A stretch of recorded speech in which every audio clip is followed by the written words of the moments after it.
Hello दोस्तों, आप सबका हमारे यूट्यूब चैनल पोगो क्लास में बहुत बहुत स्वागत है। आज हम कक्षा 5वीं का रोबोट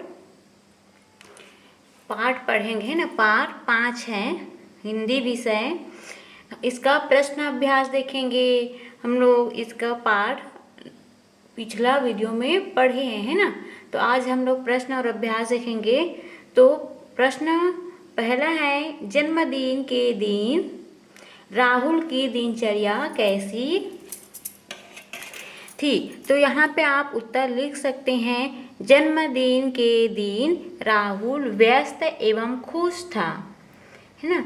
उसने सुबह जल्दी उठकर स्नान कर लिया। जन्मदिन के दिन उसके विशेष मित्र सुबह से ही आ गए थे। अपने मित्रों के साथ मिलकर राहुल जन्मदिन के लिए अपने घर के बड़े कमरे को सजा रहा है ना। ये उत्तर है। प्रश्न 2 है, रिमोट का बटन दबाने पर रोबोट ने क्या किया। उत्तर हो जाएगा आपका, रिमोट का बटन दबाने पर रोबोट ने अपने दोनों हाथ जोड़कर सभी को नमस्कार किया। उसके बाद उसने हाथ मिलाने के लिए अपना हाथ बढ़ाया और कहा, राहुल भैया तुम्हें जन्मदिन की बधाई। उसके बाद उस रोबोट ने व्यायाम एवं मार्च पास्ट करके सबको दिखाया, है ना।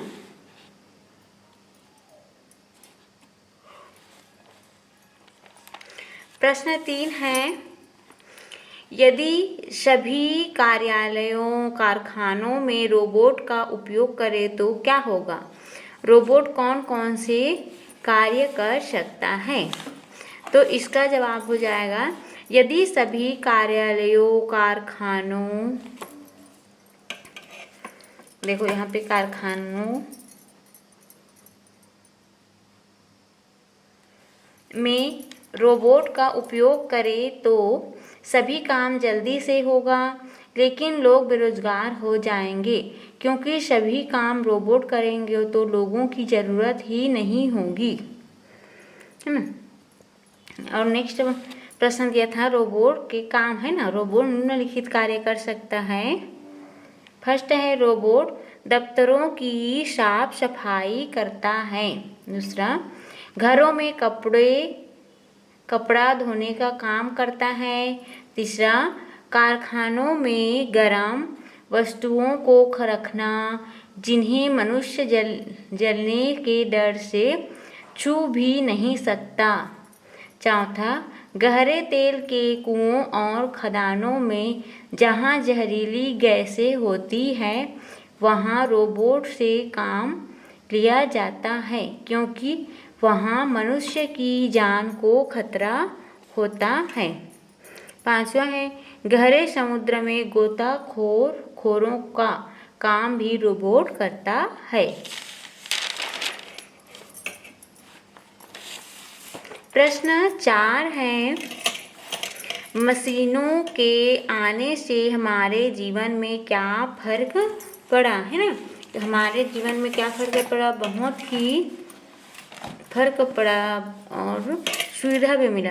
मशीनों के आने से हमारे जीवन में बहुत फर्क पड़ा है। मशीन के द्वारा महीनों का काम दिनों में और दिनों का काम घंटों में हो जाता है। न अधिक मजदूरों की ज़रूरत पड़ती है और न समय की। बड़े बड़े कामों के अलावा छोटे छोटे कामों में भी मशीनों का इस्तेमाल होता है।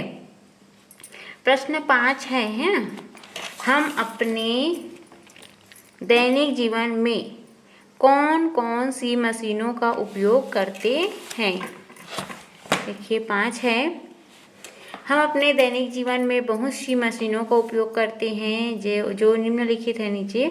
First, refrigerator. दूसरा, वॉशिंग मशीन। तीसरा, कूलर। चौथा, पंखा। पांचवा, कंप्यूटर। छठवां, मिक्सर ग्राइंडर। सातवां, हीटर। आठवां, टीवी। नौवां, मोबाइल। 10वां, आयरन आदि बहुत से है ना। प्रश्न 6 है, रोबोट व आदमी के कार्यों में क्या अंतर है। क्या अंतर है उसको आपको बताना है ना। रोबोट एक मशीनी मनुष्य है, समझो। देखो यहाँ पे अंतर देख लीजिए।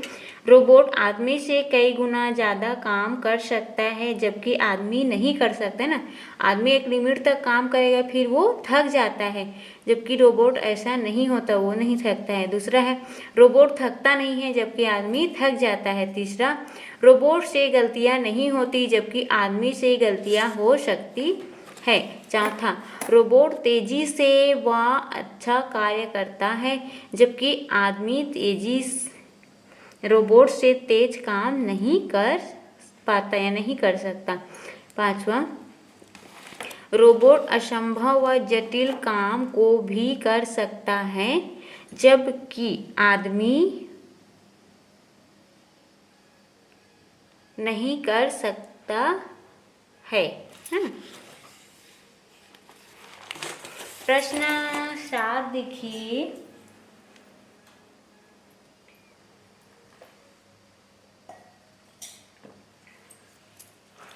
तुम अपना जन्मदिन कैसे मनाते हो, अपने शब्दों में लिखो, है ना। अपना जन्मदिन आप किस प्रकार से मनाते हो उसको अपने शब्द में लिखना। जैसे आप सुबह उठकर क्या करते हैं, स्कूल जाते हैं कि नहीं जाते हैं, अपने मित्र को बुलाते हैं या नहीं, और केक कटवाते हैं या नहीं, क्या क्या गिफ्ट मिलता है, क्या क्या सजाते हैं, उसको सब अपने शब्दों में लिख सकते हो, है ना।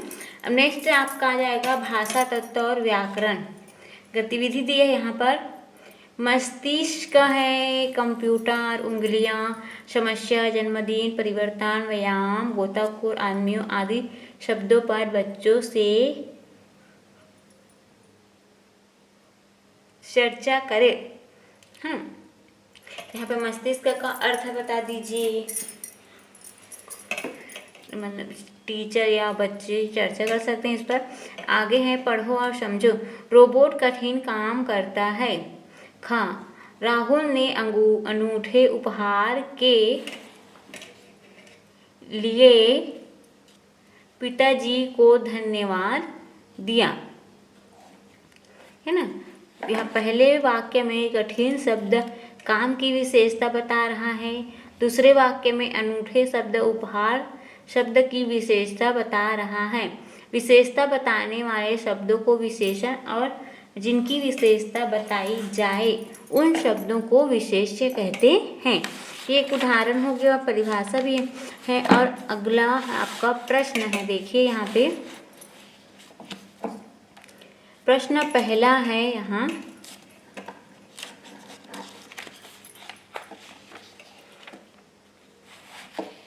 इन वाक्यों में से विशेषण और उनके विशेष्य शब्दों को चुनकर अलग अलग लिखो। विशेषण और विशेष्य को चुनकर अलग अलग लिखना है। कहाँ है? खिलौना रोबोट कठिन काम नहीं करता। खिलौना रिमोट जो है रोबोट कठिन काम नहीं करता बोल रहे। तो यहाँ पे कठिन जो है विशेषण है और काम जो है विशेष्य है। ख देखिए, पिताजी ने अनूठा उपहार दिया। अनूठा यहाँ पे विशेषण है और उपहार जिसकी विशेषता बता रहे हैं ना वो विशेष्य है। ग है, डिब्बे में लाल फीता बंधा था।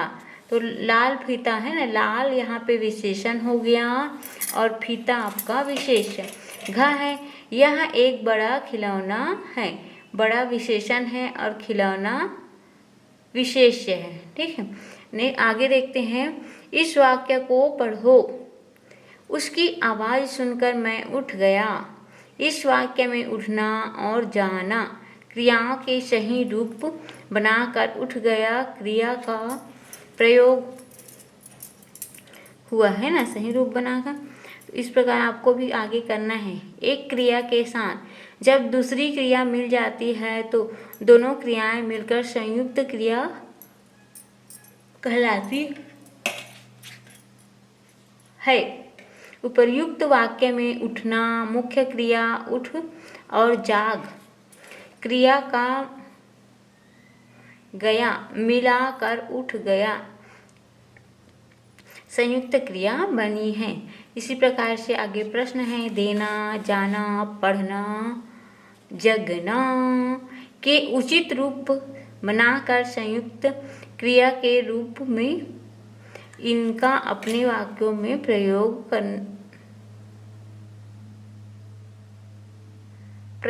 करो। तो यहाँ देखिए देना है ना, देना को चल देना, दोनों को जोड़ दिए है ना। अब यहाँ पे आप लिख सकते हो भूल गए जैसे मेरी बात का उत्तर ना देकर वहाँ चल दिया है ना। अब दूसरा है जाना,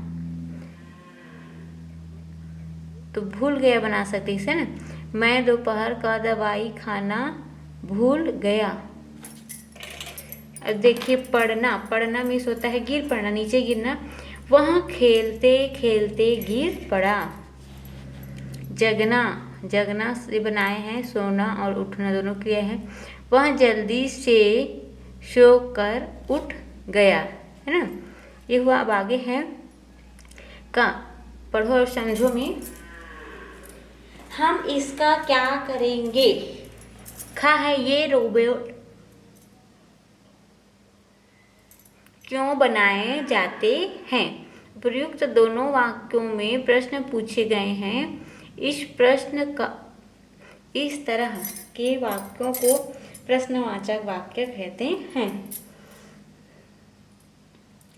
तीसरा देखिए, क्या, क्यों, कैसे, कब शब्दों का प्रयोग करते हुए नीचे लिखे वाक्यों को प्रश्नवाचक वाक्य बनाओ। एक शब्द का एक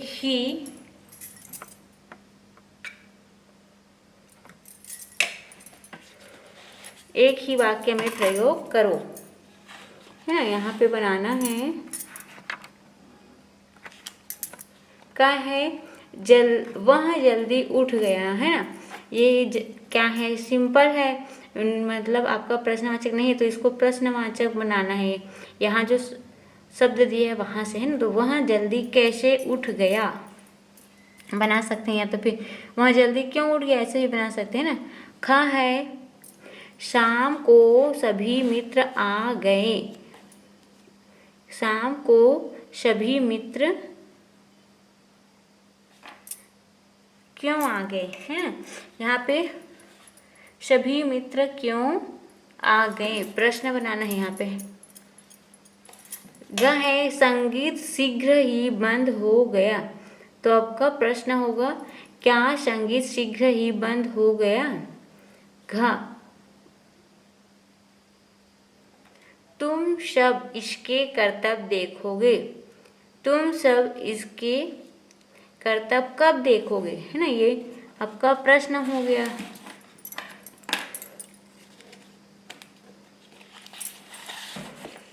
आगे दिया है पढ़ने के लिए, है आप लोग को जो समझने के लिए।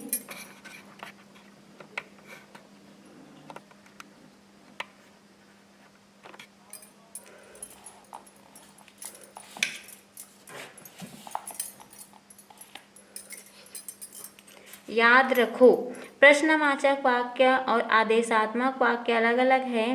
प्रश्नवाचक वाक्य में प्रश्न पूछे जाते हैं ना। आदेशात्मक वाक्य में आदेश दिए जाते हैं। प्रश्नवाचक वाक्य में अंत में प्रश्नवाचक चिन्ह लगाया जाता है। आदेशात्मक वाक्य के अंत में पूर्ण विराम लगाया जाता है। दोनों के उदाहरण देखो। का है ना।